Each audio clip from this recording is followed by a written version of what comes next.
Last but not least, it's rapid reactions. A whole lot of topics, a little time. The floor is yours, Jay. All right, the Bucks are bringing back wide receiver Antonio Brown per Mike Garofalo and Tom Pelissero, giving him a 1-year deal worth 3.1 million. Your thoughts, Drink?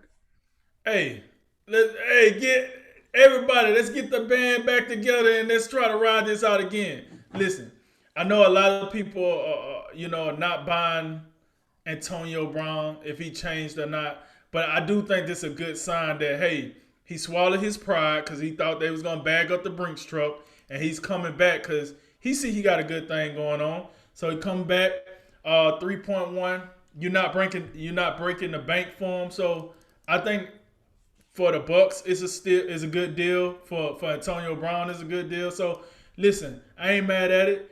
Is it other teams that could have used him more? We just talked about one, the Ravens, and they probably would have paid him more. But great minds think alike. So I like that, and I'm glad to see that. And let's see what they do with it. Cleveland Cavaliers for Kevin Love apologized today for his on-court tantrum on Monday in a loss to the Toronto Raptors. Your reaction? I'm not even mad at him. Think about this. He's still in Cleveland somehow. Once LeBron and Kyrie and the great exodus occurred, I am shocked that he's still there.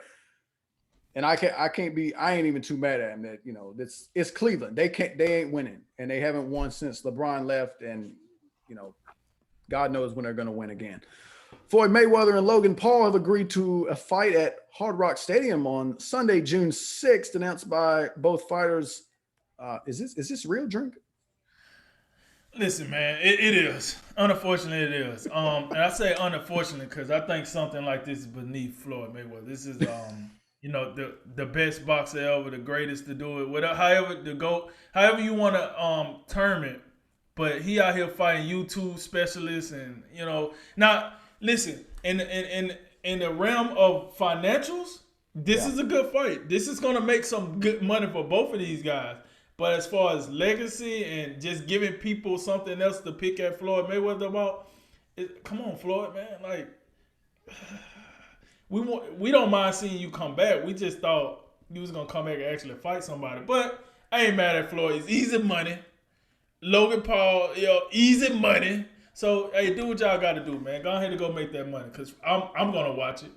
That's for sure. So we'll see how that go, but it's a little bit gimmicky for your boy. The NFL Commissioner Roger Goodell has been vaccinated and will be allowed to hug the players who attend Thursday's night's draft, per Adam Scheffler. Back to normal, right? Oh, a little bit, but we can't sit here and pretend. We still got a long way to go before we get fully back to normal. There's still way too many masks going on for me to talk about anything being remotely normal. Steelers have exercised the fifth-year option for safety Minka Fitzpatrick, and the Bears have done the same for linebacker Roquan Smith. Those were easy calls, right? Easy, so easy. Matter of fact, I mean, they picked up the fifth year option for both of these guys. I would not be surprised if we start talking about contract extensions really soon for both of those players. I think they earned the right to be extended for both teams. We didn't talk about what Mika did for the Steelers defense when he got inserted. I think Roquan Smith handled himself pretty well for the Bears. So I think we're talking extension here very, very soon. The SEC is relaxing COVID-19 protocols for the fully vaccine personnel. Good idea? Got to talk to producer. Back-to-back COVID questions get on my daggone nerves. But yeah, I mean, obviously, you get the vaccine. That's the point, that you can go ahead and live a little and I don't know, enjoy some common freedoms like freedom of movement and the freedom to show your face around town. Those type of things, of course. And yeah, shout out to the SEC for leading the way on this. John Wall will miss the rest of the season with a hamstring injury, per Shams Charania. Does that surprise you? No, I don't even know. When the last season John Wall finished? What was the last season he finished? I honestly don't remember. I ain't even trying to take major shots, maybe a little shot, but you know what I'm saying, 5-hour energy. But I'm just saying, when was the last season he finished? Like, I wasn't surprised at all. Like, I personally think John Wall is done. But hey, if people want to still keep paying him and he playing, then more power to him. But I think he done. Like, he got his knee is done. His legs are done. Whatever injury he keep getting, hamstrings, lower body injury, I think he done. Like, it's gonna wrap him up, put him in a bubble wrap, put him in the box, and deliver him back to his hometown. Because I think he done. Cowboys quarterback Dak Prescott is on track to recover from his right ankle injury he suffered in October, and Coach Mike McCarthy is impressed with Prescott's progress. Does this mean anything to you, Jay? Not really at all. I'm glad it's going well, but in the grand scheme of things, Dak Prescott is paid like a franchise quarterback. We talked about that for a long time.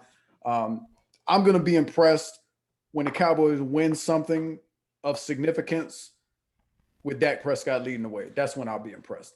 NCAA President Mark Emmert has received a contract extension that will keep him in place until 2025. His previous deal was set to end in 2023 with a 2024 option. Your thoughts? I mean, hey, they gave him an extra year or two. I think he deserved it. I mean, listen, man, being the NCAA president, especially in this time, can't be easy. And I think he has messed up. You know, we seen what the women tournament turned out to be until people start raising sand. That wasn't the best picture for him. But then we also seen how, you know, he didn't handle other things. Big Ten football, Pac-12 football. So with all that said, it's a tough job. And I think he handled himself accordingly. And I think the contract extension, it matches what he's been doing. So I'm not mad at it. And let's keep it pushing. Last one. Tomorrow night starts the 2021 NFL Draft in Cleveland. And with that said, Jay, my question for you is this. Which organization will have a better draft, out of the New York Jets or the Jacksonville Jaguars? Nothing like two floundering NFL franchises to close out the show. I got, you know, it's a close one, but I got to go with Jacksonville for the simple fact that I have way less faith in the New York Jets than I do the Jacksonville Jaguars. Jacksonville Jaguars, they're going to get Trevor Lawrence. They have Urban Meyer. No disrespect to Robert Saleh, but I think he's already set up to fail. So I'll take Jacksonville. And that concludes today's Drink of Wisdom. Thanks for joining us today. As always, like, listen, share, subscribe. I'm Jay Wise. And I'm Nathan Drinker. And remember, make tomorrow better than today and make today better than yesterday. And you know what we gonna do. We gonna holler at you until next time, baby.